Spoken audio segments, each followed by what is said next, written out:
ഈ വിഷയത്തെക്കുറിച്ച് ഇന്ന് നമ്മോട് സംവദിക്കുന്നത് മലയാളത്തിലെ പ്രിയപ്പെട്ട കഥാകൃത്തുക്കളായിട്ടുള്ള NS മാധവൻ, ഐമനൻ ജോൺ, ചന്ദ്രമതി എന്നിവരാണ്.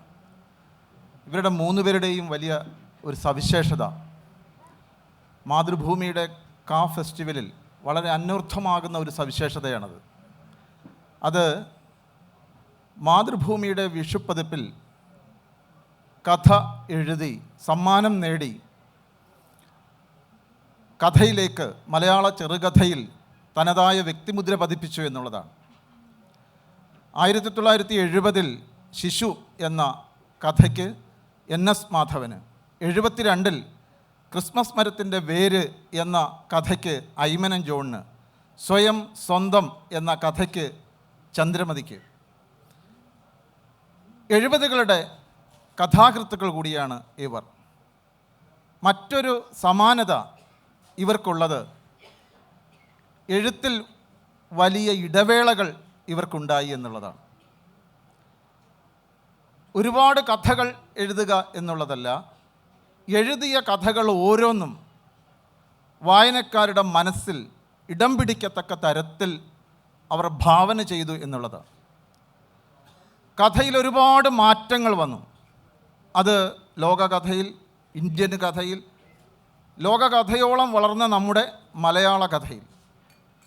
ഈ മാറ്റങ്ങൾക്കെല്ലാം ഇടയിൽ സ്വന്തം എഴുത്തിൻ്റെ മൗലികത കൊണ്ട് കഥ എന്ന കലാരൂപത്തെ മലയാളികളുടെ മനസ്സിൽ അടയാളപ്പെടുത്തി ചിരപ്രതിഷ്ഠ നേടുന്ന പേരുകളായി ഇവർ മാറി എന്നുള്ളത് ഏറ്റവും വലിയ സവിശേഷതയാണ്. 70കൾ നമുക്കൊക്കെ അറിയാവുന്നതുപോലെ ആധുനികത എന്ന മഹാസാഹിത്യ പ്രസ്ഥാനത്തിൻ്റെ കൊടുങ്കാറ്റിന് സമാനമായ മാറ്റങ്ങൾ മലയാള ചെറുകഥയിൽ കൊണ്ടുവന്ന ഒരു കാലമാണ്. വലിയ വലിയ എഴുത്തുകാർ, അതിനേക്കാൾ വലിയ സാഹിത്യ ദർശനം, ഇവയൊക്കെ മലയാള ചെറുകഥയിൽ ഉണ്ടായ ഒരു സന്ദർഭത്തിലാണ് ഈ മൂന്ന് പേരും കഥയിലേക്ക് വരുന്നത്. NS മാധവൻ ശിശു എന്ന കഥ എഴുതുകയും ഞാൻ നേരത്തെ സൂചിപ്പിച്ചതുപോലെ മാതൃഭൂമിയുടെ വിഷുപ്പതിപ്പിലൂടെ ആ കഥ മലയാളികളുടെ മനസ്സിലേക്ക് ചേക്കേറുകയും ചെയ്ത ആ സവിശേഷമായ കാലഘട്ടം അദ്ദേഹം തീർച്ചയായും ഓർക്കുന്നുണ്ട്. ആ മാറ്റങ്ങൾക്കിടയിൽ എന്താണ് തൻ്റെ മൗലികത എന്ന്, എങ്ങനെയാണ് അദ്ദേഹം അത് രൂപപ്പെടുത്താൻ ശ്രമിച്ചത് എന്ന് അദ്ദേഹം നമ്മളോട് പങ്കുവയ്ക്കും. ആദ്യം ആ കാലത്തെ അനുഭവങ്ങൾ പങ്കുവയ്ക്കാനായി അന്നത്തെ മലയാള ചെറുകഥയുടെ മാറുന്ന മുഖത്തെ,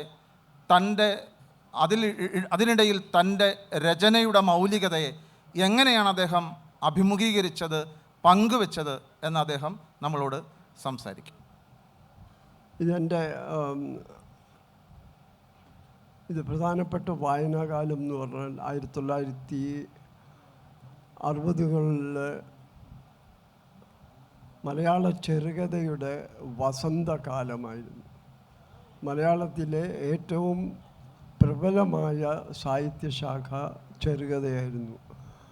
അപ്പം അന്ന് ഈ ചെറുകഥയെ പുറത്തു കൊണ്ടുവന്നിരുന്ന മാതൃഭൂമി ആഴ്ചപ്പതിപ്പായിരുന്നു. ഞാൻ ഓർക്കുന്നുണ്ട്, ആദ്യമായിട്ട് മാധവിക്കുട്ടി എന്ന് പറഞ്ഞ് ഒരു എഴുത്തുകാരിയുടെ കഥ ആദ്യമായിട്ട് വരുന്നു. അപ്പം അതിനെ അല്പം ഇത്തിരി സ്കെപ്റ്റിസിസത്തോടെയാണ് ആൾക്കാർ കണ്ടത്. കാരണം പത്രാധിപരുടെ മകളും കൂടിയായിരുന്നു മാധവിക്കുട്ടി. പിന്നീട് മാധവിക്കുട്ടി എന്തായെന്ന് നമുക്കറിയാം. അതിനുശേഷം ഓരോരുത്തരായി, അതിനുശേഷം MB നാരായണപിള്ള, പെട്ടെന്ന് എല്ലാവരെയും ഞെട്ടിപ്പിച്ചുകൊണ്ട് ഉണ്ണി എന്നൊരു കുട്ടി എന്ന് പറഞ്ഞുകൊണ്ട് സക്കറിയുടെ കഥ, TRൻ്റെ മൃഗം, എവിടെ നിന്നോ VK-ൻ്റെ ദില്ലി കഥകൾ, മുകുന്ദൻ, OV വിജയൻ, ഇങ്ങനെ ഇതിന് സമാന്തരമായിട്ട് പട്ടത്തിലുള്ള മലയാള ചെറുകഥ പൂത്തുലഞ്ഞ ഒരു കാലഘട്ടത്തിലാണ് നമ്മൾ വായന നടക്കുന്നത്. അതുകൊണ്ട് എന്ത് മാധ്യമമാണ് എഴുതുകയാണെങ്കിൽ, അഥവാ എഴുതുകയാണെങ്കിൽ എന്ത് മാധ്യമമാണ് തിരഞ്ഞെടുക്കേണ്ടത് എന്നുള്ളതിൽ വലിയ സംശയമൊന്നും ഉണ്ടായിരുന്നില്ല. അതിലുണ്ടായിരുന്ന അല്പം ഭയം മാത്രമാണ്. കാരണം ഉജ്ജ്വലരായ പ്രഗത്ഭരായ പല എഴുത്തുകാർ മലയാളത്തിൽ വ്യവഹരിക്കുമ്പോൾ തന്നെ അവർക്കൊപ്പം നിൽക്കാൻ പറ്റുമോ, അല്ലെങ്കിൽ അവരോട് ചേർത്ത് വച്ചുകൊണ്ട് തൻ്റെ സൃഷ്ടികൾ എങ്ങനെ വായിക്കപ്പെടും എന്നുള്ളൊരു ആശങ്ക മറ്റൊരു ഭാഗത്തുണ്ട്. ഇതതിൻ്റെ സാഹിത്യപരമായിട്ടുള്ള ഒരു കാഴ്ചപ്പാട്, അതിൻ്റെ ഒരു ഭാഗം. അതേപോലെ തന്നെ നമുക്കറിയാമായിരുന്നു 1970 രാഷ്ട്രീയപരമായിട്ട് പ്രക്ഷുബ്ധമായിരുന്നു.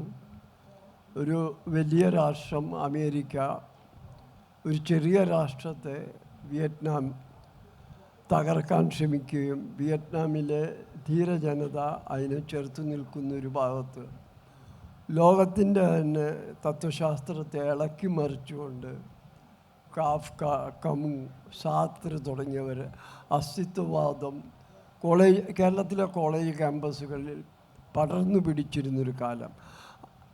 ഞാൻ വളരെ ചുരുക്കി പറഞ്ഞാൽ ഭൗതികമായിട്ടും സാഹിത്യപരമായിട്ടും വളരെ പ്രക്ഷുബ്ധപരമായിട്ടുള്ള ഒരു കാലത്തായിരുന്നു ഞാൻ കഥ എഴുതി തുടങ്ങുന്നത്.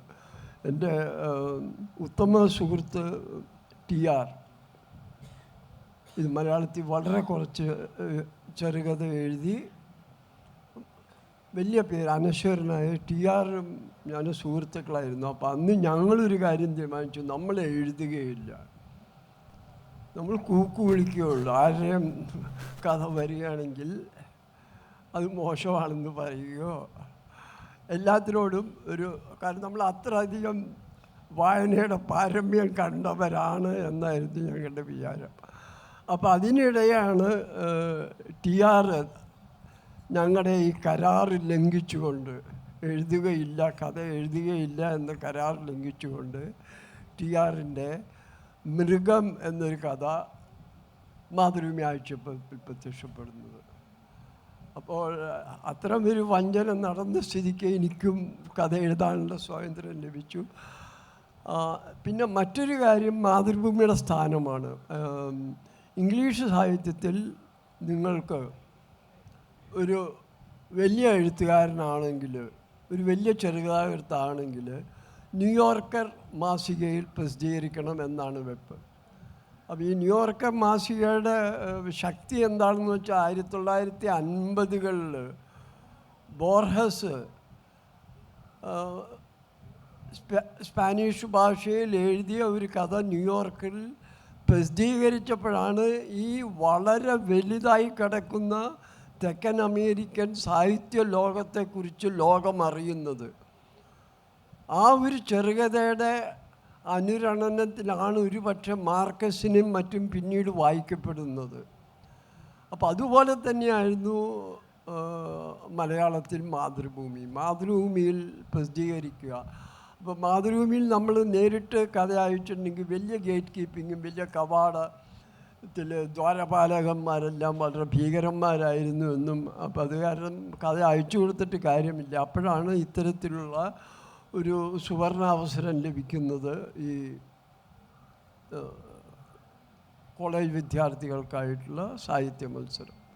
അതിലൊരു എൻ്റെ അപ്പുറത്തും ഇപ്പുറത്തും ഹോസ്റ്റൽ മുറികളിൽ താമസിച്ച് എല്ലാവരും കഥ എഴുതി അയക്കുകയുണ്ടായി. കാരണം എല്ലാവരുടെയും ഒരു വലിയ ആഗ്രഹമായിരുന്നു ഈ മാതൃഭൂമിയിൽ കഥ അച്ചടിച്ചു വരിക.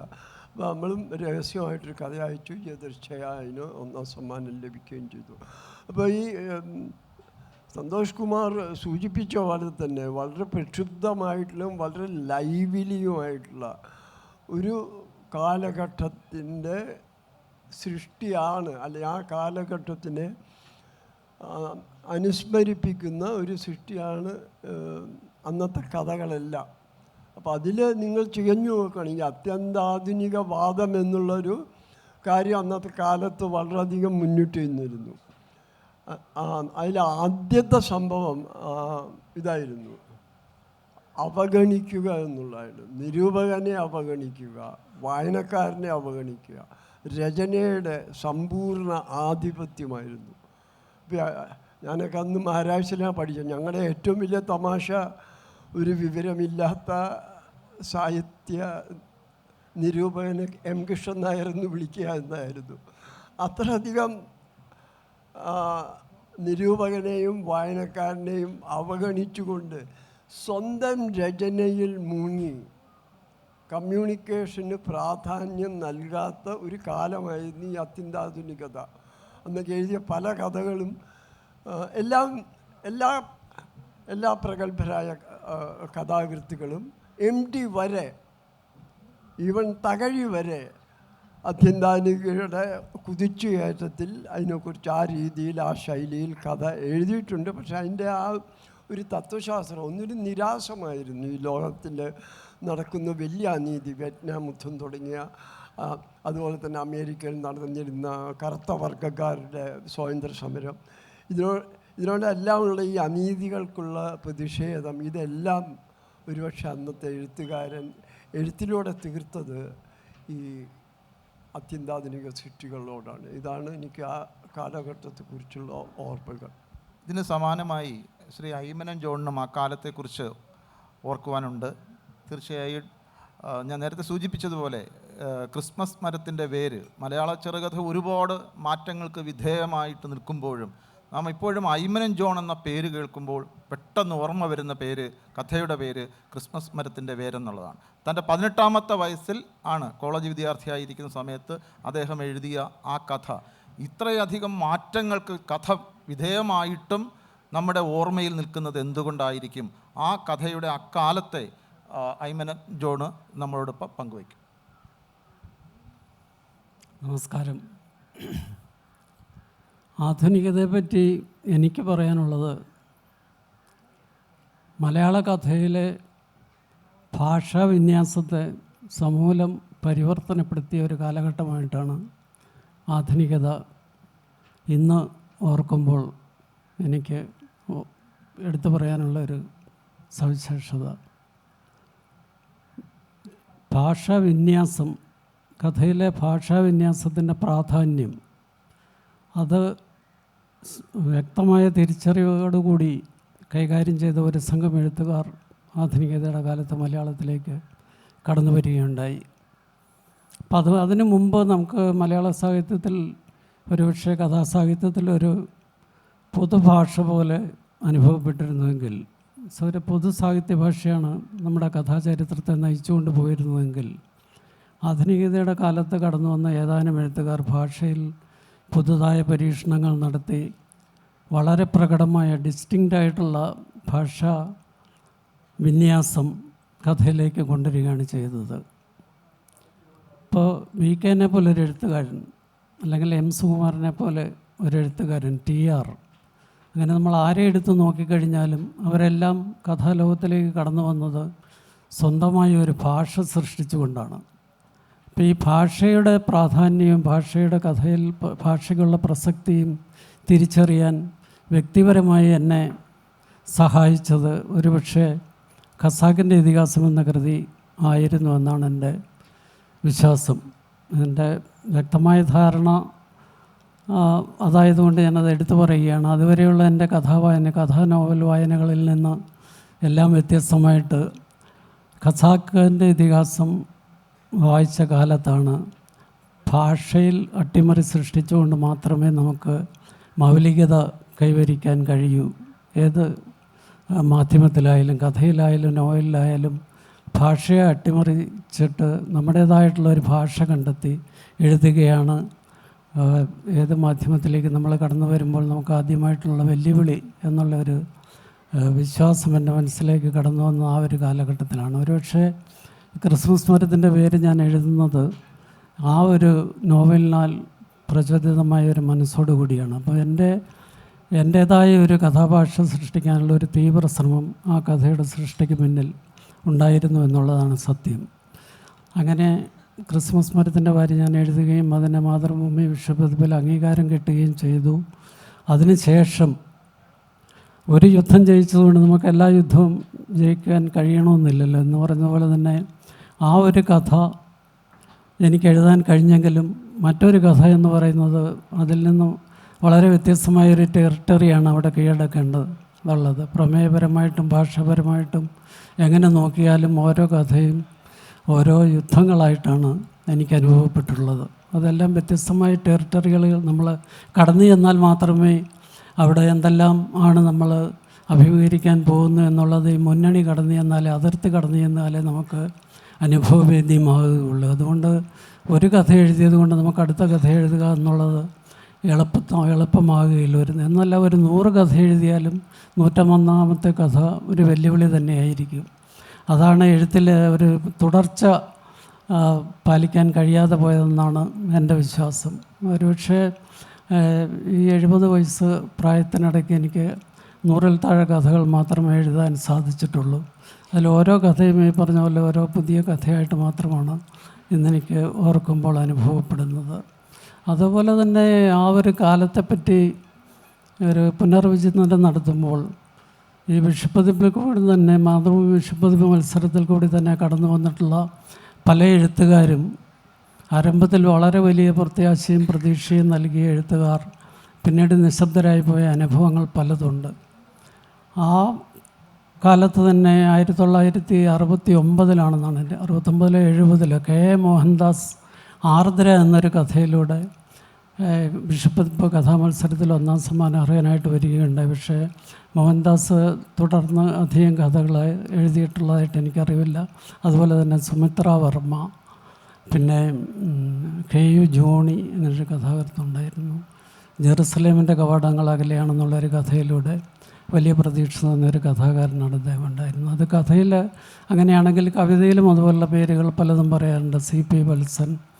അങ്ങനെ ഇനി വിഷുപ്പതിപ്പ് വിട്ടിട്ട് തന്നെ ആ കാലയളവിൽ ചുരുക്കം കഥകളിൽ കൂടി വളരെ ശ്രദ്ധേയരായിട്ട് കടന്നു വന്ന 2-3 പേരുകളും കൂടി എനിക്ക് ഓർമ്മ വരും. KK ചന്ദ്രൻ, അദ്ദേഹത്തിൻ്റെ 2 കഥകൾ, സവിശേഷമായ ശൈലി വിശേഷതകളുള്ള 2 കഥകൾ എപ്പോഴും എനിക്ക് ഓർമ്മയുണ്ട്. പാലക്കാട് എന്ന ഗ്രാമം, ഇമ്മാണ്ടി എന്ന മനുഷ്യൻ. ആ 2 കഥകളിൽ കൂടി തന്നെ വളരെ വ്യത്യസ്തനായിട്ട് അനുഭവപ്പെട്ടിരുന്ന ആ കഥാകൃത്തിനെ പറ്റി പിന്നീട് ഒരിക്കലും കേൾക്കാനിട വന്നിട്ടില്ല.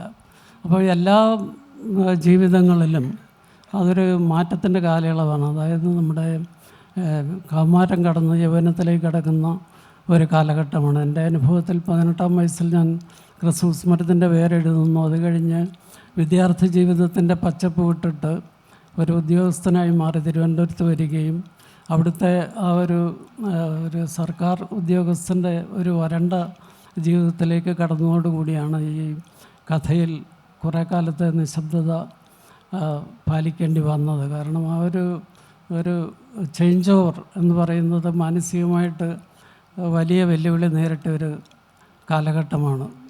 ഒരു നാട്ടിൻപുറത്തുകാരൻ ഒരു നഗരവാസിയായിട്ട് മാറുന്ന ഒരു കാലം കൂടിയാണത്. അപ്പോൾ അത് എൻ്റെ സാഹിത്യ ജീവിതത്തെ കാര്യമായിട്ടൊന്ന് ബാധിച്ചിരുന്നതായിട്ട് ഞാൻ ഓർക്കുന്നു. എഴുത്തിൻ്റെയും വായനയുടെയും ലോകത്തു നിന്ന് കുറേ കാലത്തേക്ക് ഇങ്ങനെ മാറി നിൽക്കേണ്ടി വന്ന പോലെ മനസ്സിനെ മതിച്ച ഒത്തിരി നാഗരിക അനുഭവങ്ങൾ അതെല്ലാം എൻ്റെ എഴുത്തിനെ പിന്നോട്ടടിക്കാൻ കാരണമായിട്ടുണ്ട്. അപ്പോൾ ആ കാലഘട്ടത്തിൽ ഞാൻ ചുരുക്കം ചില കഥകൾ എഴുതിയിട്ടുണ്ട്. പക്ഷേ അത് പൂർണ്ണമായിട്ടും തൃപ്തി വരാത്ത കഥകളായതുകൊണ്ട് പ്രധാന വാരികകൾക്കൊന്നും കൊടുക്കാതെ ലിറ്റിൽ മൗസ് നമ്മുടെ സമാന്തര പ്രസിദ്ധീകരണങ്ങളിൽ ചുരുക്കം കഥകളെന്നൊക്കെ വന്നിട്ടുണ്ട്. അതിന് ശേഷം എഴുത്തിൽ തുടർച്ച പാലിക്കാൻ കഴിയാതെ വന്നെങ്കിലും അങ്ങനെ ഇരിക്കെ ചില പ്രമേയങ്ങൾ മനസ്സിലേക്ക് കടന്നു വന്ന് നമ്മുടേതായി മാറുകയും അത് കഥയായി രൂപാന്തരപ്പെടുകയും ചെയ്യുന്ന ഒരു കാലത്തിന് വേണ്ടി ഓരോ കാത്തിരിപ്പുകളുടെ കാലമായിരുന്നു അത്. അപ്പം അങ്ങനെ അതാണ് എൻ്റെ എഴുത്ത് ജീവിതത്തിൻ്റെ ഒരു സംക്ഷിപ്തം. അപ്പോൾ ആധുനികതയാണ് ആ എഴുത്തിലേക്ക് കടന്നു വരാൻ NS മാധവൻ പറഞ്ഞതുപോലെ ആധുനികതയിലുണ്ടായ ആ ഒരു കഥയിലുണ്ടായ മാറ്റങ്ങളാണ് എഴുത്തിലേക്ക് കടന്നു വരാനായിട്ട് എന്നെ പ്രചോദിപ്പിച്ചതെങ്കിലും പിൽക്കാലത്ത് അല്ലെങ്കിൽ ഇന്നത്തെ കഥാചരിത്രത്തിൽ ആധുനികതയുടെ പ്രസക്തി നഷ്ടപ്പെട്ടു പോയെന്നുള്ളത് ഒരു വസ്തുത തന്നെയാണ്. അതെങ്ങനെ സംഭവിച്ചു എന്നുള്ളതിനെപ്പറ്റി വിശദമായ ചർച്ചകൾ ഉള്ളതുമാണ്. അതുകൊണ്ട് അതിലേക്കൊന്നും കടന്നു ചെല്ലാൻ സമയം അനുവദിക്കാത്തതുകൊണ്ട് ഞാൻ തൽക്കാലം നിർത്തുന്നു. ചന്ദ്രമതി ടീച്ചർക്ക്. ഇപ്പോൾ NS മാധവൻ്റെ ശിശു പോലെ ഐമനം ജോണിൻ്റെ ക്രിസ്മസ് മരത്തിൻ്റെ വേര് പോലെ കുമാരി ചന്ദ്രികയ്ക്ക് നാം ഇന്ന് നമ്മുടെ മുമ്പിലിരിക്കുന്ന ചന്ദ്രമതി എഴുത്തിൻ്റെ തുടക്കത്തിൽ ചന്ദ്രിക എന്ന പേരിലാണ് എഴുതിയിരുന്നത്. സ്വന്തം എന്ന മാതൃഭൂമി വിഷുപ്പതിപ്പിൽ സമ്മാനം നേടിയ ആ കഥ പിൽക്കാലത്ത് ആ കഥയോട് ചന്ദ്രമതിക്ക് കഥാകൃത്ത് എന്ന നിലയിൽ വലിയ മമതയുണ്ടായിരുന്നു എന്നുള്ളതിൻ്റെ തെളിവാണ് പിൽക്കാലത്ത് അതേ പേരിൽ ഒരു പുസ്തകം പ്രസിദ്ധീകരിച്ചു, ഒരു കഥാസമാഹാരത്തിന് പേര് നൽകുക കൂടി ചെയ്തു. തീർച്ചയായും ആ കാലഘട്ടത്തിലെ ആ കുമാരി ചന്ദ്രികയായിരുന്ന ആ കാലഘട്ടത്തിലെ അനുഭവങ്ങൾ ചന്ദ്രമതി ടീച്ചറിന് പറയാനുണ്ടാവും. ശ്രീ NS മാധവനും ഐമനം ജോണിനും സന്തോഷ് കുമാറിനും ആദ്യമായിട്ട് എൻ്റെ അഭിവാദനങ്ങൾ അർപ്പിക്കുന്നു. കാരണം അവരോടൊപ്പം ഈ വേദി പങ്കിടാൻ കഴിഞ്ഞത് ഒരു വലിയ കാര്യമാണ്. പിന്നെ എൻ്റെ അനുഭവങ്ങളെക്കുറിച്ച് പറഞ്ഞാൽ ഈ പറഞ്ഞ പോലെ ശൈക്ഷണികമായ പ്രശ്നങ്ങളൊന്നുമില്ലായിരുന്നു. ഞാൻ എഴുത്ത് നിർത്തിയത് എഴുത്തിന് വിടവുണ്ടായത് മറ്റൊന്നും കൊണ്ടുമല്ല, ഒരു സ്ത്രീയായിപ്പോയത് കൊണ്ട് മാത്രമാണ്. അത് പറയുമ്പോൾ ഇവിടെ ഇരിക്കുന്ന പെണ്ണുങ്ങൾക്ക് ചിലപ്പോൾ മനസ്സിലായേക്കും, ആണുങ്ങൾക്ക് മനസ്സിലായെന്നും വരില്ല. അപ്പോൾ പ്രത്യേകിച്ച് 70കളിൽ അങ്ങനെയായിരുന്നു. 70കളിലെ സാഹിത്യം എന്ന് പറയുമ്പോൾ ഇവർ രണ്ടുപേരും പറഞ്ഞതുപോലെ ഇപ്പോഴും ഞാനൊരു കാര്യം പറയാം. അത് ശ്രീ NS മാധവൻ എന്നോട് പിണങ്ങില്ല എന്ന് വിചാരിക്കുന്നു. അദ്ദേഹത്തിൻ്റെ ശിശുവിനെ സമ്മാനം കിട്ടിയപ്പോൾ ഞാൻ വിചാരിച്ചു എൻ്റെ കഥയ്ക്കല്ലായിരുന്നോ കൊടുക്കേണ്ടത്, ഈ ശിശുവിൽ എന്തോ ഇരിക്കുന്നു എന്നൊക്കെ വിചാരിച്ചു. ഞാനൊരു 15 തവണയെങ്കിലും ആ കഥ വായിച്ചു കാണും, എനിക്കതൊന്നും മനസ്സിലായില്ല. അപ്പോൾ പിന്നീട് മനസ്സിലായി കേട്ടോ, അത് വേറെ കാര്യം. പക്ഷെ അപ്പോൾ എനിക്ക് മനസ്സിലായില്ല. ആ ഒരു കുമാരി ചന്ദ്രികയുടെ ദേഷ്യം മുഴുവൻ ഇതൊക്കെ എന്തോ കഥയായത് എന്നൊക്കെ ഇങ്ങനെ തോന്നി. അതുപോലെ എൻ്റെ ജന്മശത്രുവായിരുന്നു ആ മറിയമ്മ. പിന്നെ മറിയമ്മ ഒരാണാണെന്നറിഞ്ഞപ്പോൾ ഭയങ്കര സന്തോഷമായി. കാരണം പെണ്ണിനല്ലല്ലോ എന്നെ തോൽപ്പിക്കാൻ പറ്റിയത് എന്നുള്ളത്. അപ്പോൾ അങ്ങനെ ഒരു സമയത്ത് ആധുനിക കഥകളെന്ന് പറയുന്നത് എന്നെ ഒരുപാട് സ്വാധീനിച്ചിട്ടുണ്ട്. കാരണം അത് എന്താണെന്ന് അറിയാത്തത് കൊണ്ട് തന്നെ, ഇപ്പോൾ ശിശുവിൻ്റെ കാര്യം പറഞ്ഞ പോലെ എന്താണെന്ന് അറിയാത്തത് കൊണ്ട് തന്നെ അതറിയാനുള്ള ഒരു താല്പര്യം, ഒരു അഭിനിവേശം എന്നിലുണ്ടായി. അപ്പോൾ M. മുകുന്ദൻ്റെ കഥാപാത്രങ്ങളും കാക്കനാടൻ്റെ കഥാപാത്രങ്ങളും ഒക്കെ ഇങ്ങനെ അന്യവത്കരണത്തെക്കുറിച്ച് പറയുന്നു, അസ്തിത്വ ദുഃഖത്തെക്കുറിച്ച് പറയുന്നു, ആർത്തവരക്തത്തെക്കുറിച്ച് പറയുന്നു, മാതാവിൻ്റെ ഗർഭപാത്രത്തിലേക്ക് മടങ്ങിപ്പോകേണ്ട അവസ്ഥയെക്കുറിച്ച് പറയുന്നു. ഇതൊക്കെ വായിക്കുമ്പോൾ എന്തൊക്കെയോ എൻ്റെ മനസ്സിൽ സംഭവിക്കുന്നുണ്ട്, തലയ്ക്കുള്ളിൽ സംഭവിക്കുന്നുണ്ട്. പക്ഷേ എന്താണെന്ന് മനസ്സിലാക്കാൻ കഴിഞ്ഞില്ല. അതുകൊണ്ട് തന്നെ എൻ്റെ ആദ്യകാല കഥകളൊക്കെ കുറച്ചൊക്കെ ഇവരെ അനുകരിച്ചുകൊണ്ടുള്ളതായിരുന്നു. അതുകൊണ്ടാകണം മാതൃഭൂമി എൻ്റെ കഥകളെല്ലാം MT വാസുദേവൻ നായർ തിരിച്ചയച്ചുകൊണ്ടിരുന്നു. ഇവർക്കൊന്നും ഒരുപക്ഷെ അങ്ങനെ ഒരു അനുഭവം ഉണ്ടായിട്ടുണ്ടാവില്ല. എൻ്റെ കഥകളെല്ലാം പോകുന്ന അതേ വേഗത്തിൽ മടങ്ങി വരുമായിരുന്നു. അപ്പം എൻ്റെ അച്ഛനെന്ന് എന്നോട് പറഞ്ഞു, ഒരു കാര്യം ചെയ്യണം, മാതൃഭൂമിക്ക് കഥ അയക്കുമ്പോൾ തിരിച്ചയക്കാനുള്ള കവർ കൂടെ വയ്ക്കണം, അല്ലാതെ അവർ അത്ര പോലും പൈസ ചിലവാക്കില്ല, നമുക്ക് എങ്കിലേ കഥ തിരിച്ചു കിട്ടുള്ളൂ. അപ്പോൾ അതിനകത്തൊരു കവർ എഴുതിയിട്ട് കലാകൗമുദിയുടെ അഡ്രസ്സ് എഴുതി വയ്ക്കണം. അപ്പോൾ അവർ തിരിച്ചയക്കുമ്പോൾ അത് കലാകൗമുദിക്ക് പൊയ്ക്കോളും. അങ്ങനെ ഗ്രേഡ് തിരിഞ്ഞാണ് നമ്മൾ കഥകളെയും പബ്ലിക്കേഷൻസിനെയും ഒക്കെ നമ്മൾ കണ്ടിരുന്നത് എന്ന് പറയാനാണ് അത് പറഞ്ഞത്. അപ്പോൾ ഈ അന്യവത്കരണവും വിദേശവത്കരണവും അസ്തിത്വ ദുഃഖവും എല്ലാം കൂടെ എന്നെ ഒരു പരുവത്തിൽ എത്തിച്ചപ്പോഴാണ് ഞാൻ ആ 70കളിലെ എൻ്റെ കഥകളൊക്കെ എഴുതാൻ തുടങ്ങിയത്. അപ്പോൾ പലരും വായിച്ചിട്ടിങ്ങനെ ചോദിക്കുമായിരുന്നു, എന്താ അന്നൊക്കെ ഈ ലൈംഗികത എന്ന് പറഞ്ഞാൽ വളരെ ഒരു ഇന്നത്തെ പോലെ അല്ല, അന്നും അതെ, അതിന് മുമ്പ് എഴുതിയവരൊക്കെ അതിങ്ങനെ ഒളിച്ചു വെച്ച് വളരെ മനോഹരമായിട്ടൊക്കെ ആയിരുന്നു അവതരിപ്പിച്ചിരുന്നത്. പക്ഷേ ഇവരൊക്കെ അങ്ങ് തുറന്ന് എഴുതുമായിരുന്നു. അപ്പോൾ അങ്ങനെ വന്നപ്പോൾ ഞാനും എഴുതാൻ തുടങ്ങി. അങ്ങനെയൊക്കെ എഴുതിയപ്പോഴാണ് പെണ്ണെന്ന നിലയിൽ എനിക്ക് പ്രശ്നങ്ങളുണ്ടായത്. അത് ഇപ്പോൾ ഈ കുലസ്ത്രീ എന്ന് പറയുന്നത് ഏറ്റവും വലിയ തെറിവാക്കാണ് ഇന്ന്. പക്ഷെ അന്ന് അങ്ങനെയല്ല.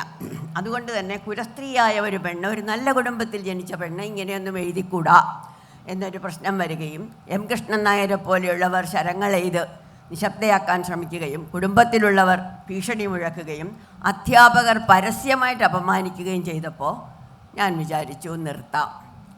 അങ്ങനെയാണ് നിർത്തിയത്. അന്നും ഇന്നും ഞാൻ വിശ്വസിക്കുന്ന അങ്ങനെയാണ്, സ്ത്രീകൾക്കാണ് പുരുഷന്മാരെക്കാൾ കൂടുതൽ വാശി കൂടുതൽ. അതുകൊണ്ട് ഞാൻ 18 വർഷം മിണ്ടാതിരുന്നു. പിന്നെ ഞാൻ തിരിച്ചു വന്നപ്പോൾ എവിടെ പോയെന്നറിയില്ല, ഈ അന്യവത്കരണവും അസ്തിത്വ ദുഃഖവും ഒക്കെ അതൊക്കെ പെട്ടെന്ന് മലയാളികളുടെ ഇടയിൽ നിന്ന് മാറിയതുപോലെ തോന്നി. കഥ മാറുകയായിരുന്നു, കാരണം കഥയുടെ ബാക്ക്ഗ്രൗണ്ടും മാറുകയായിരുന്നു. ബാക്ക്ഡ്രോപ്പ് മാറുമ്പോൾ കഥയുടെ സത്തയും മാറും. അപ്പോൾ ഇപ്പോൾ കാണുന്നത് ഭാഷാപരമായ പരീക്ഷണങ്ങൾ, ആളുകളെ ചിരിപ്പിക്കാനുള്ളൊരു വ്യഗ്രത, എല്ലാത്തിനെയും ഒരു കോമാളിക്കളി പോലെ തോന്നുന്ന ഒരു അവസ്ഥ, ഇങ്ങനെയൊക്കെ കണ്ടപ്പോൾ എനിക്ക് തോന്നി ഇതാണ് എൻ്റെ തട്ടകം എന്ന് തോന്നി. പക്ഷേ ഞാൻ തിരിച്ചു വന്നില്ല. തിരിച്ചു വരാൻ കാരണം ഒരു വലിയ മുറിവ് ഏറ്റതാണ്. മതിയാക്കാൻ കാരണം അതുപോലൊരു മുറിവേറ്റതാണ്. പക്ഷേ തിരിച്ചു വരാൻ കാരണം മുറിവേറ്റത് 100 കഥ 100 വർഷത്തിൽ എന്നെ തള്ളിക്കളഞ്ഞത് കൊണ്ടാണ്. DC ബുക്സ് ഇറക്കിയ പുസ്തകത്തിൽ 20 കഥകൾ എഴുതിയ ചന്ദ്രികയെ അവർ കണ്ടില്ല. അപ്പോൾ അവരെക്കൊണ്ട് തന്നെ എന്നെ അംഗീകരിപ്പിക്കണം എന്ന ഒരു വാശിയിലാണ് ഞാൻ എഴുതി തുടങ്ങിയത്. ഇന്നെൻ്റെ മിക്ക കഥാപുസ്തകങ്ങളും പ്രസിദ്ധീകരിച്ചിട്ടുള്ളത് DC ബുക്സാണ്.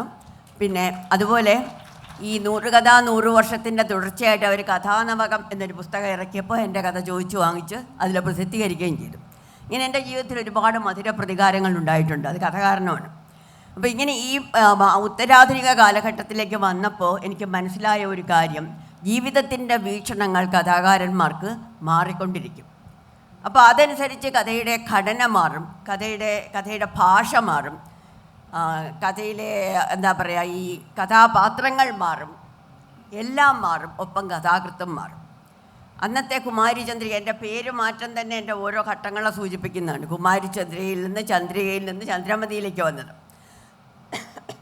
ചന്ദ്രമതി എന്ന പേര് സെലക്ട് ചെയ്യാൻ കാരണം അത് എൻ്റെ ചോറൂണിനിട്ട പേരാണ്. അപ്പോൾ ഞാൻ ശരിക്കും പറഞ്ഞാൽ ഞാൻ എൻ്റെ വേരുകളിലേക്ക് മടങ്ങിപ്പോവുകയായിരുന്നു. ഈ ആധുനികർ പറയുന്ന പോലെ ഗർഭപാത്രത്തിലേക്ക് മടങ്ങിപ്പോവുക എന്ന് പറഞ്ഞ പോലെ ഞാനും മടങ്ങിപ്പോവുകയായിരുന്നു ഈ പേരിൽ. പക്ഷേ അതിലെഴുതിയ കഥകൾ, ആദ്യത്തെ കഥ തൊട്ട് ആര്യാവർത്തനം തൊട്ട് ശ്രദ്ധിക്കപ്പെട്ടു. ഇപ്പോൾ സന്തോഷ് കുമാർ ഒരുപാട് കാര്യമായിട്ട് പറഞ്ഞ സ്വയം സ്വന്തം ഞാൻ എഴുതിയ ഒരു നല്ല കഥയാണ്. പക്ഷേ അതിന് മാതൃഭൂമി തന്നത് 3-ാം സ്ഥാനമാണ്. എനിക്കൊരിക്കലും മാതൃഭൂമി മത്സരത്തിൽ 1-ാം സ്ഥാനം കിട്ടിയിട്ടില്ല. അത് 3-ാം സ്ഥാനമാണ് കിട്ടിയത്. പക്ഷേ സുഭാഷ് ചന്ദ്രൻ അതിൻ്റെ എല്ലാം കൂടെ കളക്റ്റഡ് വോളിയം പ്രസിദ്ധീകരിച്ചപ്പോൾ എന്നെ വളരെ പുകഴ്ത്തി ഒരു വാചകം അതിലെഴുതി, 3-ാം സ്ഥാനം നേടിയ ഒരേ ഒരാളിനെയും ഞങ്ങളിതിൽ പ്രസിദ്ധീകരിക്കുന്നു. എനിക്കത് വായിച്ചപ്പോൾ ഭയങ്കരമായ ദേഷ്യം തോന്നി. കാരണം പക്ഷേ അദ്ദേഹം നല്ല ഉദ്ദേശത്തിലായിരിക്കും എഴുതിയത്, എന്നാലും അതൊരുമാതിരി എന്നെ ഒരുമാതിരി കൊച്ചാക്കുന്ന പോലെ എനിക്ക് തോന്നി. പക്ഷേ വകവച്ചില്ല. ഏതായാലും സ്വയം സ്വന്തം എൻ്റെ നല്ല കഥയാണെന്ന് ഞാൻ ഇന്നും വിശ്വസിക്കുന്നു. കാരണം അത് വേർഡ്സ്വർത്ത് പറഞ്ഞതുപോലെ നമ്മുടെ ഉള്ളിൽ നിന്നുള്ള അനർഗള വികാരങ്ങളുടെ നിർഗളമായ പ്രവാഹമായിരുന്നു അത്. എൻ്റെ ഉള്ളിലെ കുറേ കാര്യങ്ങളാണ് ഞാനതിൽ എഴുതി വെച്ചത്. പക്ഷേ എന്താ പറയുക, നമ്മളെവിടെയെങ്കിലും ഒരാളിരുന്ന് കരഞ്ഞുകൊണ്ടിരിക്കുന്നത് കണ്ടാൽ നമ്മൾ പോയി ചോദിക്കില്ലല്ലോ എന്തിനാ കരയുന്നതെന്ന്. അതുപോലെ ഒരു നിർവികാരതയോടെ തന്നെ മാതൃഭൂമിയും വായനാ സമൂഹവും ജഡ്ജസും എല്ലാം അതിനെ കണ്ടു. അതുകൊണ്ട് 3-ാം സ്ഥാനം കൊണ്ട് തൃപ്തിപ്പെടേണ്ടി വന്നു. പക്ഷേ ആ 3-ാം സ്ഥാനത്ത് നിന്നാണ് ഞാൻ ഉയർന്ന് ഈ 1-ാം സ്ഥാനക്കാരുടെ കൂടെ ഇരിക്കാനുള്ള യോഗ്യത നേടിയത്.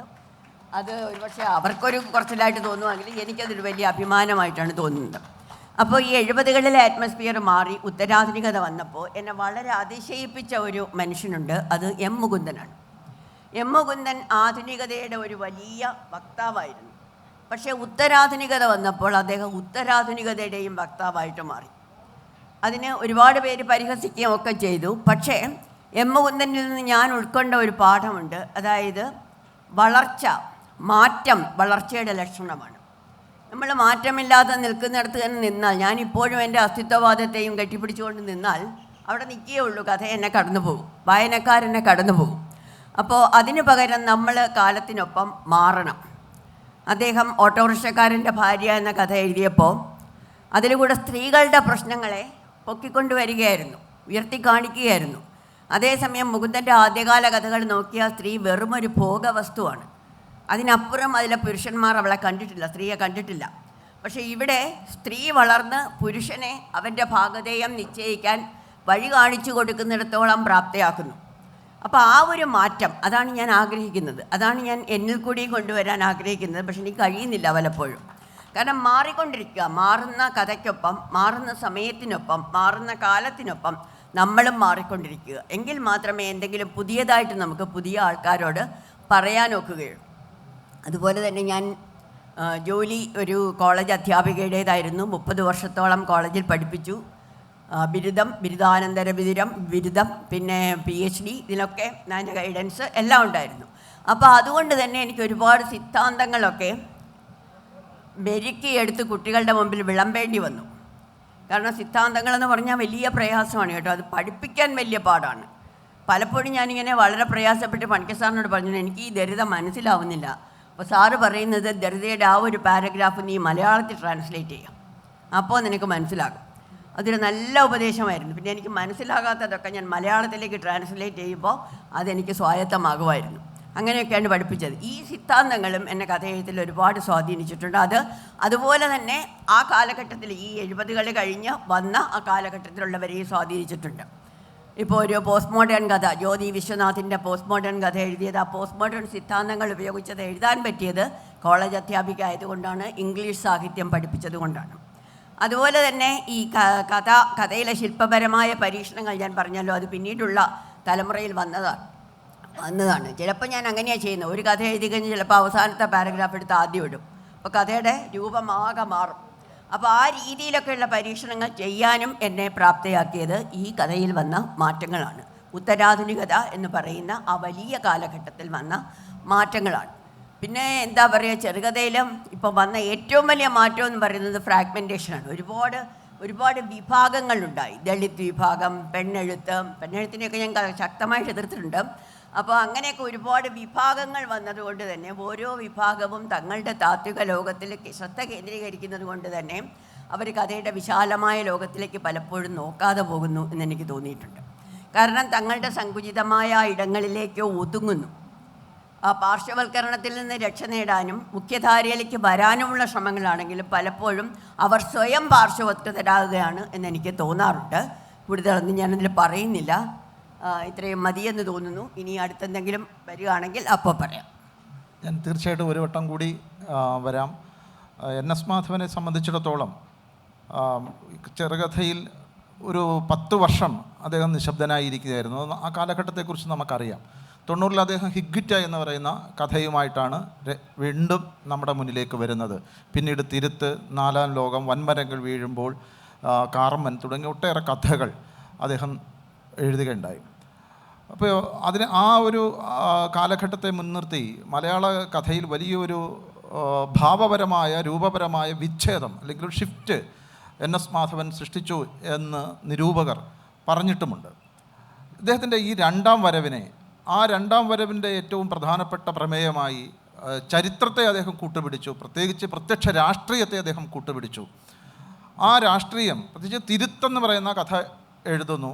ഇതിന് ഇപ്പോഴും ആ പ്രമേയത്തിനൊരു പ്രസക്തിയുണ്ട്. അദ്ദേഹം കൈകാര്യം ചെയ്ത ആ പ്രമേയം ഇന്ന് വലിയ രീതിയിൽ രാഷ്ട്രീയമായി മാറ്റത്തിന് വിധേയമായിരിക്കുന്നു. ആ മാറ്റത്തെ ഒരു കഥാകൃത്ത് എന്ന നിലയിൽ എങ്ങനെയാണ് സ്വാംശീകരിക്കുന്നത് എന്ന് അറിയുവാനുള്ളൊരു താല്പര്യം. ഞാൻ ആദ്യമായിട്ട് ചന്ദ്രമതിയോടൊരു കാര്യം പറയാനുണ്ട്. അടുത്ത കാലത്ത് ഇംഗ്ലീഷിലൊരു പുസ്തകം ഇറങ്ങി, greatest Malayalam stories ever told. AJ Thomas edit ചെയ്ത്.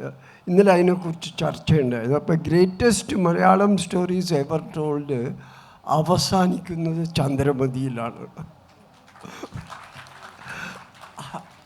അതിന് ശേഷം കഥയില്ല. ഇത് ഈ സത്യം പറഞ്ഞാൽ ചന്ദ്രമതിയെ കേട്ടപ്പോൾ എനിക്ക് വലിയ കുറ്റബോധം തോന്നി. കാരണം ഒരു സ്ത്രീ എഴുത്തുകാരിക്ക് അല്ലെങ്കിൽ മറ്റു സമൂഹ പരിസ്ഥിതിയിൽ നിന്ന് വരുന്ന എഴുത്തുകാർ കേൾക്കേണ്ടി വരുന്ന മുറിവും അതടിച്ചേൽപ്പിക്കുന്ന നിശബ്ദതകളും ഒരു സത്യമാണ്. പക്ഷെ എൻ്റെ കാര്യത്തിൽ സംഭവിച്ചത് ഭാഷയുമായിട്ടുള്ള എല്ലാ ബന്ധവും ഞാൻ കുറേ കാലത്തേക്ക് എനിക്ക് വിച്ഛേദിക്കേണ്ടി വന്നു. ഒരു 10 വർഷം മലയാള ഭാഷ എനിക്ക് കൈമോശം വന്നു. അതിനുള്ള 2-3 കാര്യങ്ങളുണ്ട്. ഒന്ന്, മലയാള ഭാഷ കൈമോശം വരാനുള്ള പ്രധാന കാരണം, ഞാൻ ജോലി ചെയ്തിരുന്ന സ്ഥലത്ത് അന്ന് ടെലിഫോണില്ല, ഉണ്ടെങ്കിൽ STD വിളിക്കണം, അതിന് വലിയ കാശായിരുന്നു. പത്രങ്ങൾ കിട്ടില്ലായിരുന്നു, TV ഇല്ലായിരുന്നു. അങ്ങനെ ഇൻ്റർനെറ്റ് ആലോചിച്ചിട്ട് പോലും ഇല്ല ആൾക്കാർ. അങ്ങനെ ഭാഷയുമായിട്ടുള്ള ബന്ധം പുലർത്താനുള്ള ഒരു ഉപാധിയുമില്ലാത്ത ഒരു 10 വർഷം കടന്നുപോയി. അതിനിടെ സംബന്ധിച്ച മറ്റൊരു കാര്യം, എനിക്ക് വേറൊരു ഇന്ത്യൻ ഭാഷയിൽ പ്രാവീണ്യം നേടി അതിൽ ചിന്തിക്കേണ്ടിയും അതിൽ എഴുതേണ്ടിയും വന്നു. ഞാൻ ഹിന്ദിയിലാണ് വളരെയധികം കാലം പ്രവർത്തിച്ചിരുന്നത്. അപ്പോൾ ഈ ഹിന്ദി, മലയാളം ഇതിൽ പല സമാനമായിട്ടുള്ള വാക്കുകളുണ്ട്. ഈ വാക്കുകളുടെ അർത്ഥം യാതൊരു തര പരസ്പര ബന്ധവുമില്ലാത്തതാണ്. ഒരു ചെറിയ ഉദാഹരണം പറയാം. ഉപന്യാസം. ഉപന്യാസം എന്ന് പറഞ്ഞാൽ മലയാളത്തിൽ നമുക്കറിയാം ഇനി നോവൽ എന്നാണ് അർത്ഥം. പക്ഷേ ഹിന്ദിയിൽ ഉപന്യാസം അല്ല, സോറി ആ കൺഫ്യൂഷൻ. ഉപന്യാസം എന്ന് പറഞ്ഞാൽ മലയാളത്തിൽ എസ്സേയും ഹിന്ദിയിൽ നോവലുമാണ്. ഇത്തരത്തിൽ ഒരു ആയിരക്കണക്കിന് ഒരേ വാക്കിന് രണ്ടർത്ഥം. ഇപ്പം നീതി എന്ന് പറഞ്ഞാൽ മലയാളത്തിൽ ജസ്റ്റിസാണ്, ഹിന്ദിയിൽ പോളിസിയാണ്. അപ്പോൾ മറ്റൊരു ഭാഷയെ പ്രവർത്തിക്കുക, മലയാളമായിട്ട് ബന്ധമില്ലാതിരിക്കുക, മനസ്സിൽ വല്ലാത്ത ഭാഷാപരമായ ഭ്രമം, ഒരു ലിംഗ്വിസ്റ്റിക് കൺഫ്യൂഷൻ കൂടി കടന്നു പോവുക. അപ്പം അത് ആണ് എന്നെ എഴുതാൻ പ്രേരിപ്പിക്കാത്തത്. പിന്നെ സാഹിത്യപരമായിട്ടുള്ള ഒരു അന്തരീക്ഷമുണ്ട്. ഞാൻ നേരത്തെ പറഞ്ഞ പോലെ ഈ ഇടയ്ക്കിടയ്ക്ക് കത്തെഴുതുക അല്ലാതെ മറ്റ് യാതൊരു വിധത്തിലുള്ള പരസ്പര ബന്ധവും ഉണ്ടായിരുന്നില്ല. ഇതാണ് പൊതുവെ എന്നെ നിശബ്ദനാക്കിയ ഒരു കാര്യം. ഇതിനോടൊപ്പം തന്നെ സംഭവിച്ച മറ്റൊരു കാര്യം, ഇന്ത്യൻ രാഷ്ട്രീയം പതുക്കെ മറ്റൊരു രൂപവും കൂടി കൊള്ളുകയായിരുന്നു. അത് എൻ്റെ എഴുത്ത് നിർത്തലുമായിട്ട് യാതൊരു ബന്ധവുമില്ല. ഇതൊരു സമാന്തര പ്രക്രിയയായിട്ട് ഞാനിവിടെ പറഞ്ഞു വയ്ക്കുകയാണ്. അതിനുശേഷം ഞാൻ വീണ്ടും കേരളത്തിൽ വന്നു. അപ്പോൾ കേരളത്തിൽ വന്നപ്പോൾ എനിക്ക് മലയാളം ശരിക്കും എഴുതാൻ അറിയില്ലായിരുന്നു. അപ്പോൾ ഞാൻ കേരളത്തിലെ ബജറ്റൊക്കെ തയ്യാറാക്കിയിരുന്ന ആളായിരുന്നു. അപ്പോൾ അതിൽ ഒന്ന് രണ്ട് തവണ കരനീതി, ടാക്സ് പോളിസിക്ക് കരനീതി എന്നൊക്കെ എഴുതി. അപ്പോൾ അന്നത്തെ നമ്മുടെ മന്ത്രി ചോദിച്ചു, മാധവന് പണ്ടേതോ ചെറുതാ മത്സരത്തിൽ 1ാം സമ്മാനമൊക്കെ കിട്ടിയതല്ലേ, ഇങ്ങനെ മലയാളം എഴുതിയത് എങ്ങനെയാണെന്ന്. ഇങ്ങനെ കേരളത്തിൽ താമസിച്ച് ഒരു കൊല്ലത്തിന് ശേഷമാണ് ഈ ഹിഗ്ഗിറ്റ് എഴുതുന്നത്. ഞാൻ അത് എഴുതുക, പലതവണ അത് കളഞ്ഞു പോവുക, കിടക്കയിലഴിയിൽ നിന്ന് എൻ്റെ ഭാര്യ കണ്ടെത്തി തരിക. അങ്ങനെ അവസാനം ഒരു ദിവസം തിരിച്ച് ആ കഥയും എൻ്റെ കൂട്ടുകാരെല്ലാം കൂടി ഒരു പരേതനായ എഴുത്തുകാരനെ നിലനിർത്തേണ്ട ആവശ്യം പ്രമാണിച്ച് എൻ്റെ പഴയ കഥകളെല്ലാം എൻ്റെ കൂട്ടുകാരാണ് പ്രസിദ്ധീകരിച്ച്. ചൂളമേട്ടിലെ ശവങ്ങൾ എന്നുള്ള പുസ്തകം പ്രസിദ്ധീകരിച്ചു. അതിലെ കഥകളും ഇതുമായിട്ട് യാതൊരു ബന്ധവുമില്ല. അപ്പം എനിക്ക് എന്തെങ്കിലും ഒരു സ്ഥാനമുണ്ടായിരുന്നെങ്കിൽ ആ കഥകളുടെ പേരിലാണ്. അതിനൊരു വലിയ മാറ്റം സംഭവിച്ചിരിക്കുകയാണ്. അപ്പം ആ തിരിച്ചയക്കാനുള്ള ഒരു കവർ സഹിതം ഞാൻ MT വാസുദേവൻ നായർക്ക് അയച്ചു. അദ്ദേഹത്തിൻ്റെ മഹത്വം വാഴ്ത്തപ്പെടട്ടെ. ഇത് അയച്ചു ഒരു ഡിസംബർ 21-ാം തീയതി 22-ാം തീയതിയാണ്. അപ്പോൾ അടുത്ത ലക്കത്തിൽ മാധുരിമിൽ 2 കഥയാണ് വരുന്നത്. 2ാമത്തെ കഥയെ എടുത്തു മാറ്റി MT അത് 1990 അവസാനത്തിൽ അത് പ്രസിദ്ധീകരിച്ചു. ഇതാണ് ഇതിൻ്റെ കഥ. അപ്പോൾ പിന്നെ ഈ ഒരു സാഹചര്യം, അത്യാധുനികവാദം അല്ലെങ്കിൽ പോസ്റ്റ് മോഡേണിസം, ഇതെല്ലാം പടിഞ്ഞാറൻ സംസ്കാരങ്ങളുടെ പദമാണ്. പടിഞ്ഞാറിലെ ഭൗതികമായിട്ടുള്ള ഇൻഡസ്ട്രിയൽ ഗ്രോത്തിൻ്റെ ഫലമായിട്ട് താത്വികമായിട്ട് സംഭവിച്ചുകൊണ്ടിരിക്കുന്ന അവിടുത്തെ തത്വശാസ്ത്രങ്ങളാണ്. ഇവയെല്ലാം ഒരു രചനാ തന്ത്രം എന്ന രീതിയിലാണ് ഞങ്ങളൊക്കെ ആദ്യകാലത്ത് സ്വീകരിച്ച് അന്നത്തെ മലയാള എഴുത്തുകാർ. കാരണം ഭൗതികമായിട്ട് ഇതിന് സമാന്തരമായിട്ട് യാതൊന്നും നമ്മുടെ സമൂഹത്തിലോ സമ്പദ് വ്യവസ്ഥയിലോ സംഭവിച്ചിരുന്നില്ല. എന്നാൽ 90-കൾക്ക് ശേഷം ഇവിടെ സംഭവിച്ചുകൊണ്ടിരുന്ന മാറ്റങ്ങൾ, 90-92 ആയപ്പോഴേക്കും ബാബരി മസ്ജിദ് തകർത്തു. അതിനുശേഷം ഇവിടെ ഒരു മറ്റൊരു രാഷ്ട്രീയം ഉണ്ടായി. ഇത് എഴുത്തുകാരന്, ഒരുപക്ഷെ എന്നിലെ എഴുത്തുകാരന് കൂടുതൽ സംവേദനക്ഷമമാക്കണമെന്നും കൂടുതൽ ആൾക്കാരിലേക്ക് എത്തണമെന്നും, നേരത്തെ എഴുത്തുകാരനെ അവഗണിച്ച കക്ഷിയാണ് വായനക്കാരെ ശരിക്കും അവഗണിക്കണം, നിരൂപകരെ അവഗണിക്കണം എന്നെല്ലാം വിശ്വസിച്ചിരുന്ന എന്നെപ്പോലെയുള്ള പല എഴുത്തുകാരെയും ഈ യഥാർത്ഥത്തിലുള്ള ഭൗതിക രാഷ്ട്രീയ സാഹചര്യങ്ങൾ കൂടുതൽ കമ്മ്യൂണിക്കേറ്റീവ് ആകണമെന്നൊരു തോന്നലുണ്ടാക്കിയെന്ന് തോന്നുന്നു. അതുകൊണ്ടാണ് അതിന് ശേഷമുള്ള കഥകൾക്ക് മുമ്പുള്ള കഥകൾക്കില്ലാത്ത രീതിയിലുള്ളൊരു സംവേദനക്ഷമത കൈവരിച്ചതെന്ന് എനിക്ക് തോന്നുന്നു. അധികം സമയമല്ലേ, ഞാൻ നിർത്തുന്നു. അപ്പോൾ അയ്മനം ജോണിലേക്ക് വരുമ്പോൾ അദ്ദേഹം 60 വയസ്സ് ആയപ്പോൾ 40ഓളം കഥകളാണ് എഴുതിയത്. ഇപ്പോൾ അദ്ദേഹത്തിന് 70 വയസ്സുണ്ട്. ഈ 70 വയസ്സിനകത്ത് അദ്ദേഹം എഴുതിയത് 100ഓളം കഥകളാണ്. എന്ന് പറഞ്ഞാൽ അദ്ദേഹം തന്നെ ആ അവസ്ഥയെ വിശദീകരിച്ചിട്ടുള്ളത് ഈ ഓന്ത് മരത്തിൽ കയറുന്നത് പോലെയാണെന്നാണ്. ഓന്ത് കുറച്ച് ചാടി അവിടെ ഇരിക്കും, പിന്നെ ആലോചിക്കും, ഓ ഇനി മേപ്പോട്ട് കയറണോ, മേപ്പോട്ട് കയറാം, അങ്ങനെ കുറച്ച് കഴിയുമ്പോൾ വീണ്ടും കയറും, പിന്നെ അവിടെ ഇരിക്കും. അങ്ങനെ അദ്ദേഹം സ്വയം ആ കാലഘട്ടത്തെ വിശേഷിപ്പിച്ചിട്ടുണ്ട്. അപ്പോൾ ആ ഇടവേളകളെ, കഥയിൽ വന്ന ഇടവേളകളെ, മനുഷ്യനെന്ന് പറയുന്ന ഒരു കേന്ദ്രീകൃത സ്വഭാവത്തിൽ നിന്ന് പുറത്തു നിന്നുകൊണ്ട് മനുഷ്യനെന്ന് അത് എല്ലാ ചരാചരങ്ങളും കൂടെ ചേർന്നതാണെന്നുള്ളൊരു സങ്കല്പം കൂടി ആ കാലഘട്ടത്തിലെ കഥകളിൽ നമുക്ക് കാണുകയും ചെയ്യാം. ആ കാലഘട്ടത്തെ കുറിച്ചിട്ട്, ആ ഇടവേളകളുടെ ആ ഓന്തിൻ്റെ സ്വഭാവമുള്ള എഴുത്ത് ജീവിതത്തെക്കുറിച്ച് അദ്ദേഹം നമ്മളോട് പങ്കുവയ്ക്കും. എനിക്ക് തോന്നുന്നത് ഞാൻ ആദ്യം സംസാരിച്ചപ്പോൾ തന്നെ ഇടവേളകളെപ്പറ്റി പറഞ്ഞു കഴിഞ്ഞു എന്ന് തോന്നുന്നു. അതായത് എഴുതാൻ വേണ്ടി എഴുതുക, അല്ലെങ്കിൽ കഥയിലെ എഴുത്തിൻ്റെ തുടർച്ച പാലിക്കുക എന്നുള്ളത് ഒരിക്കലും എനിക്കൊരു ലക്ഷ്യമായിരുന്നില്ല. എന്നെ പ്രചോദിപ്പിക്കുന്ന എന്തെങ്കിലും ഒരു ആശയം, അല്ലെങ്കിൽ ഒരു സംഭവം, അല്ലെങ്കിൽ ഒരു ചരിത്ര സന്ധി, അതിനെ നേരിടുമ്പോൾ മാത്രമേ എന്നിലെ എഴുത്തുകാരൻ പുറത്തേക്ക് വരുന്നുള്ളൂ. അതിൽ പുറത്തേക്ക് വരുത്താൻ വേണ്ടി ഞാനൊരു ശ്രമം നടത്തിയിട്ട് ഒരു കഥ എഴുതിയിട്ടുണ്ടെങ്കിൽ അത് പരാജയപ്പെട്ടിട്ടുമുണ്ട്. അങ്ങനെ പരാജയപ്പെട്ടുള്ള കഥകൾ ഒരിക്കലും ഞാൻ പ്രസിദ്ധീകരിക്കാൻ ഒരുങ്ങിയിട്ടില്ല എന്നുള്ളതാണ് വാസ്തവം. പിന്നെ രാഷ്ട്രീയപരമായിട്ടുള്ള കാര്യങ്ങളാണെങ്കിലും ഒരു ഘട്ടം വരെ എനിക്ക് അത്ര എന്നെ പ്രചോദിപ്പിച്ച കാര്യങ്ങളായിരുന്നില്ല. പക്ഷേ അടിയന്തരാവസ്ഥ മുതൽക്കുള്ള കാലയളവിൽ രാഷ്ട്രീയ സംഭവവികാസങ്ങൾ തീർച്ചയായിട്ടും എൻ്റെ കഥകൾക്ക് കാരണമായി തീർന്നിട്ടുണ്ട്. അങ്ങനെയുള്ള ചുരുക്കം ചില കഥകൾ ഉണ്ട്.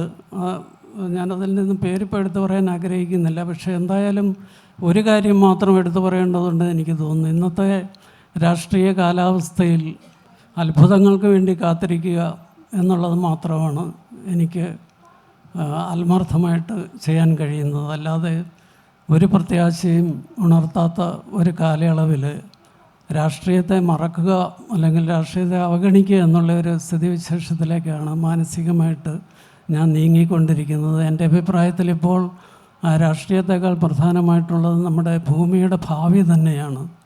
ഭൂതലം നേരിട്ടുകൊണ്ടിരിക്കുന്ന അനേകം ആപത്കരമായ പ്രതിസന്ധികൾ, അതേപ്പറ്റിയാണ് എഴുതുകയും അതേപ്പറ്റിയാണ് എല്ലാവരെയും എന്നാൽ കഴിയുന്ന വിധം ബോധവൽക്കരിക്കേണ്ടതും എന്നുള്ള ഒരു ചിന്താഗതിയാണ് ഇപ്പോൾ എൻ്റെ മനസ്സിലൂടെ കടന്നു പോകുന്നത്.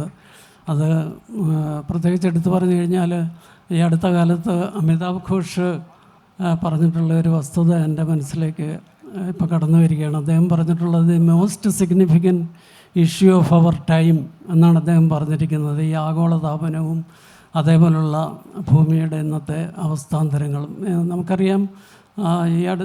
കഴിഞ്ഞ വർഷം എന്ന് പറയുന്നത് ഏതാണ്ട് 1.25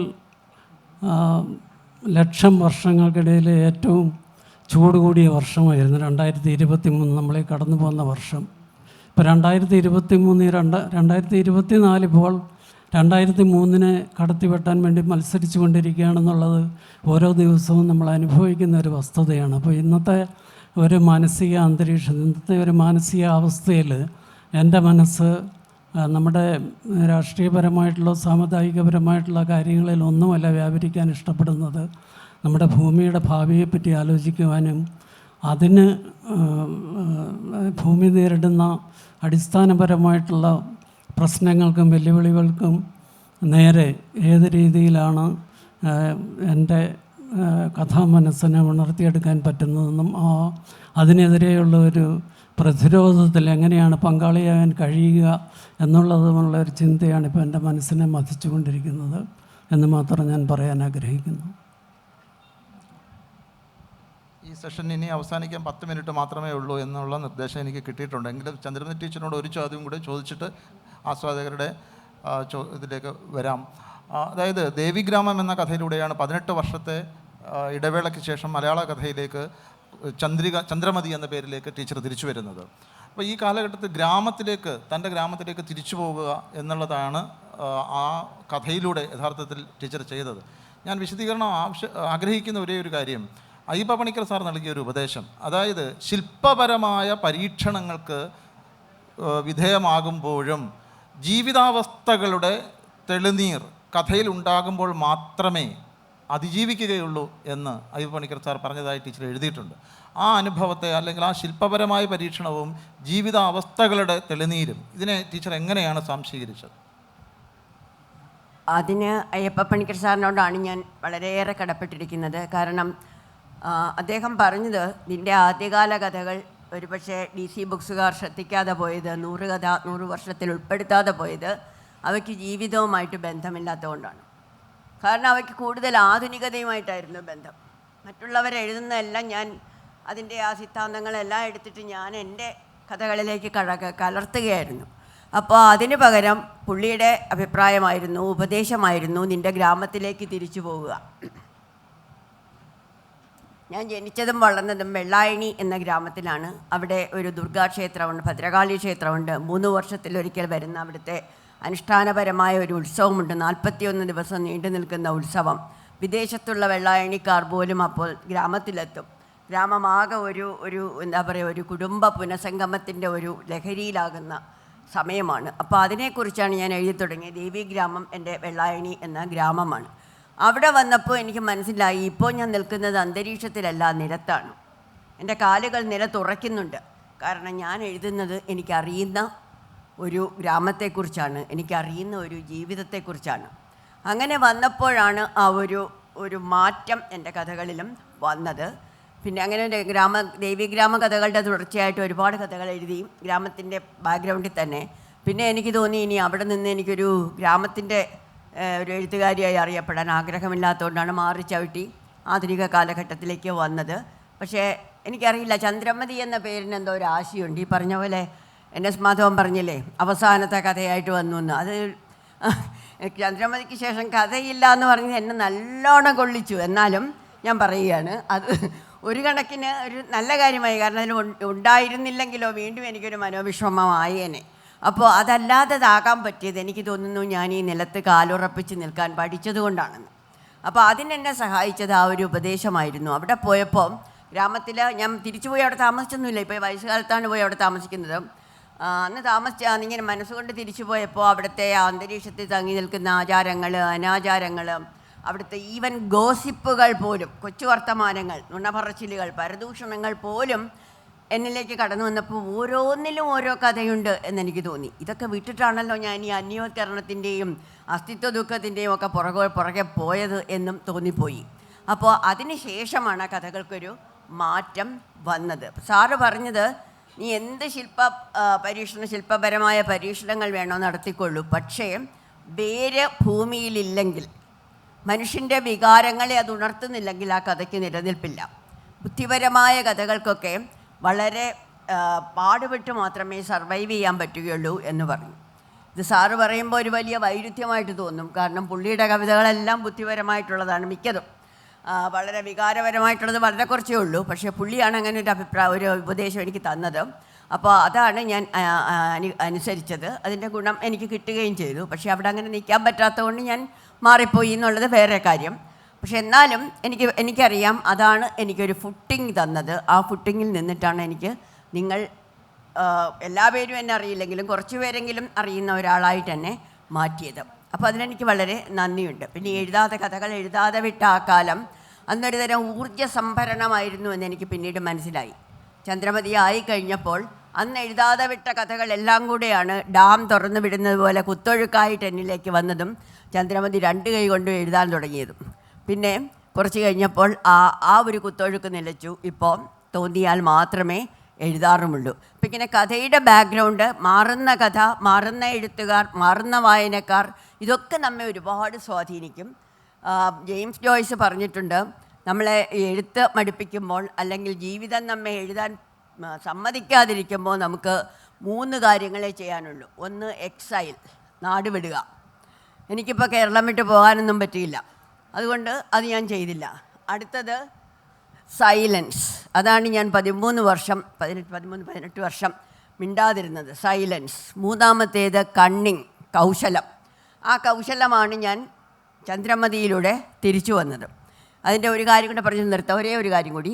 അതായത് ഈ ചന്ദ്രമതിയുടെ കഥകളെയൊക്കെ ബാണങ്ങൾ കൊണ്ട് എഴുതി വീഴ്ത്തിയിരുന്ന കൃഷ്ണൻ നായർ, ചന്ദ്രികയുടെ കഥകളെയൊക്കെ ബുള്ളറ്റ് കൊണ്ട് വെടിവെച്ച് വീഴ്ത്തിയിരുന്ന M. കൃഷ്ണൻ നായർ സാർ സാഹിത്യ ഭാരഫലത്തിൽ ചന്ദ്രമതിയുടേതായിട്ട് മാതൃഭൂമിയിൽ വന്ന ആര്യാവർത്തനം എന്ന കഥയെ ആ വർഷത്തെ മികച്ച കഥകളിൽ ഒന്നായി തിരഞ്ഞെടുത്തു. അദ്ദേഹത്തിന് അറിയില്ലായിരുന്നു പണ്ട് താൻ വെടിവെച്ച് കുരുക്ഷേത്ര ഭൂമിയിലിട്ട ആ സ്ത്രീയാണ് ഉയർത്തെഴുന്നേറ്റ് വന്നതെന്നുള്ളത്. അതെനിക്ക് ഭയങ്കര സന്തോഷമായി. പറഞ്ഞില്ലേ, മധുരപ്രതികാരത്തിൻ്റെ ഒരുപാട് സീരീസുണ്ട് എൻ്റെ ജീവിതത്തിൽ, അതിലൊന്ന് ഇതായിരുന്നു. പിന്നീടാണ് അദ്ദേഹം അറിഞ്ഞത് ചന്ദ്രമതിയാണെന്ന്. അത് അറിഞ്ഞിരുന്നെങ്കിൽ ഒരിക്കലും അദ്ദേഹം എൻ്റെ കഥയെ സെലക്ട് ചെയ്യില്ലായിരുന്നു. പക്ഷേ ഈ പറഞ്ഞ പോലെ അവസാനം നിൽക്കാനാണ് വിധി. പക്ഷേ അത് മതി. 9 കഥകൾ, 10 കഥകൾ സെലക്ട് ചെയ്യാൻ പറഞ്ഞിരുന്നു. അതിൽ 9 ഉള്ളൂ എന്ന് പറഞ്ഞിട്ട് 9ാമത്തേതായിട്ട് ചന്ദ്രമതി അതൊരു പുതിയ എഴുത്തുകാരി, ഇവരാരാണെന്ന് എനിക്കറിയില്ല, പക്ഷേ രചനയുടെ കൈത്തഴക്കം എന്നെ അത്ഭുതപ്പെടുത്തുന്നു എന്ന് പറഞ്ഞുകൊണ്ട് ആ കഥയെ സെലക്ട് ചെയ്തു. അപ്പോൾ അങ്ങനെ എനിക്ക് തിരിച്ചു വരാൻ പിന്നെ ആക്കം കൂട്ടിയതാണ്. പിന്നെയാണ് ആൾക്കാർക്ക് എന്നെ അന്വേഷിക്കാൻ തുടങ്ങിയത്, ആരാണിവർ എന്നൊക്കെ അന്വേഷിച്ചതും. പിന്നെ നമ്മുടെ ഐഡൻറ്റിറ്റി കുറേ കഴിയുമ്പോൾ അങ്ങ് മാറുമല്ലോ. അപ്പം ഈ പറഞ്ഞ പോലെ എക്സൈലിന് പറ്റിയില്ല, സ്ത്രീകൾക്ക് സ്വയം നാട് കടത്താൻ പറ്റിയില്ല. പിന്നെ ചെയ്യാവുന്നത് സൈലൻസ്. പക്ഷേ ആ സൈലൻസിന് നമ്മൾ മുങ്ങിപ്പോയാൽ തിരിച്ചു വരവില്ല. പിന്നെ ഉള്ളത് കണ്ണിങ്. ആ കണ്ണിങ്ങാണ് ചന്ദ്രമതിയായിട്ട് നിങ്ങളുടെ മുമ്പിലിരുന്ന് ഈ സംസാരിക്കുന്നത്. എൻ്റെ ചോദ്യം മാധവൻ സാറിനോടാണ്.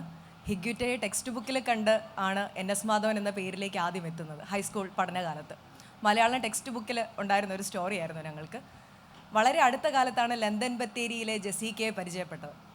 NS മാധവൻ എന്ന ഒരു എഴുത്തുകാരൻ പശ്ചിമ കൊച്ചിയിലെ ഒരു പെൺകുട്ടിയുടെ മനോവിചാരങ്ങളിലേക്ക് എങ്ങനെ ഇത്ര ആഴത്തിൽ ഇറങ്ങിച്ചെന്നു എന്നുള്ളത് വളരെയധികം അത്ഭുതപ്പെടുത്തിയ ഒരു കാര്യമായിരുന്നു.